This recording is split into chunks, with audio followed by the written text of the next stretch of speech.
Hi friends, welcome to my channel. இன்றைக்கி என்னுடைய டே எப்படி போச்சு அப்படிங்கிறது தான் நான் உங்களுக்கு வீடியோவாக போட்டிருக்கேன். மார்னிங் ஒரு டீயை குடிச்சிட்டு அதுக்கப்புறம் பிரேக்ஃபாஸ்ட் என்ன செய்யலாம்னு யோசிச்சுருந்தேன். எப்பயும் போல் நமக்குன்னு இந்த இட்லி சாம்பார் சட்னி விட்டால் வேறு எதுவும் நமக்கு தெரியாது.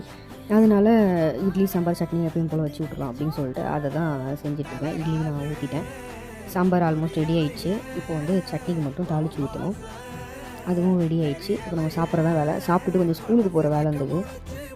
என்னுடைய வீடியோ இப்போ தான் பார்க்குறீங்கன்னா மறக்காமல் சப்ஸ்கிரைப் பண்ணிக்கோங்க. ஸ்கூலில் இன்றைக்கி ஓப்பன் டேங்க. ஸோ ஸ்கூலுக்கு போகணும், ப்ரோக்ரஸ் கார்டு கொடுப்பாங்க. அதுக்கப்புறம் பசங்களுடைய அந்த ஆக்டிவிட்டீஸ் வந்து கிளாஸில் எப்படி இருக்குது, வீட்டில் எப்படி இருக்காங்க அப்படின்ற மாதிரி கொஞ்சம் பேசினோம்.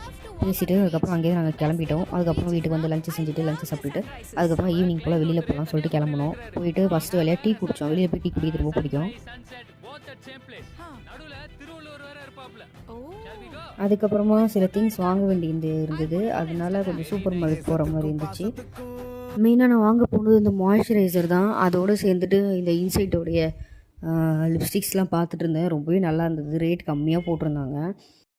எனக்கு மேக்கப்னாலே லிப்ஸ்டிக் தாங்க. நான் வந்து லிப்ஸ்டிக் மட்டும் தான் போடுவேன், அதுவும் வந்து ரொம்ப லைட்டாக போடுவேன். இது பார்த்திங்கன்னா ப்ளஷ்ஷு, ரொம்ப க்யூட் பேக்கேஜிங்கில் இருந்தது, பார்க்கவே நல்லா இருந்தது. ரேட்டும் ரொம்ப கம்மி, 48 ருபீஸ் என்னமோ போட்டிருந்தாங்க. இது பார்த்தோன்னே வாங்கணுன்னு தான் தோணுச்சு. ஆனால் நான் ஆல்ரெடி ஜூடியோவில் நான் வந்து ப்ளஷ் வாங்கியிருந்தேன் 2 ஷேடு, அதுவே யூஸ் பண்ணல, அதனால் இதை நான் வாங்கலை. அப்புறம் அங்கே நிறைய டாய்ஸ் இருந்தது, அதெல்லாம் பார்த்துட்டு இருந்தோம். சாஃப்ட் டாய்ஸ்லாம் இருந்தது, அதை பார்த்துட்டு அதுக்கப்புறமா அந்த சாம்பிராணி ஊதுவத்தி. நான் ஒரு ஊதுவத்தி பைத்தியம். என்னுடைய வீட்டில் நிறைய ஊதுவத்தி இருக்கும். நான் எப்போ போனாலுமே நான் ஊதுவத்தி வாங்க வர மாட்டேன். ஃபைனலாக பில்லு போட்டாச்சு, கிளம்பிட்டோம். அதுக்கப்புறம் பானிபூரி மசாலா பூரி சாப்பிட்டுட்டு இருந்தோம். சாப்பிட்டுட்டு கொஞ்சம் வந்து கார்டனிங் பண்ணுற மாதிரி இருக்கனால விதைங்கள்லாம் வாங்க வேண்டியது இருந்தது. இங்கே பாருங்கள், வெரைட்டியாக இவ்வளோ பூ இருக்குது. ரொம்ப பார்க்கவே அழகாக இருக்குது. என்னவோ தெரில, இங்கே பார்க்கும்போது நல்லா தான் பூலாம் இருக்குது. வீட்டுக்கு வாங்கிட்டு போனதுக்கப்புறமா செடியிலேருந்து பூ வரவே மாட்டேங்குது. அது கேட்டால் வரும்னு சொல்கிறாங்க. அதுக்கு நிறைய உரமும் கொடுக்குறாங்க, நம்மளும் போடுறோம். ஆனால் என்னவோ தெரில, வீட்டுக்கு வாங்கிட்டு போனால் நம்மளுக்கு பூவே ஒழுங்காக வர மாட்டேங்குது. நாங்கள் வந்து நிறைய வாட்டி ட்ரை பண்ணிட்டோம், வீட்டுக்கு வாங்கினா பூ வளர மாட்டேங்குது. இப்போ நான் வந்து செடி வாங்கிறதுக்கு கிடையாது, விதை வாங்கிறதுக்கு தான்.